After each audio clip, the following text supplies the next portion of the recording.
Welcome to NanoTouch installation training videos. In this video, we're going to be installing a 4x18 bar wrap on a vertical application.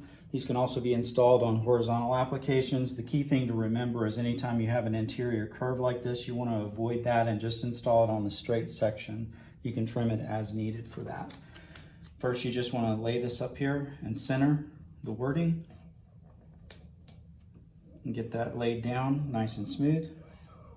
And for a door that has a right-hand hinge, you want to actually lay down the right-hand side first, like this. Just slowly working it around so you can avoid wrinkling. Get a nice smooth installation. And then come back from the other side, doing the same thing, where this will overlay in a way that when the door is being pulled and the weight of the door is against it, is actually pulling the seam down flat. That's all there is to it.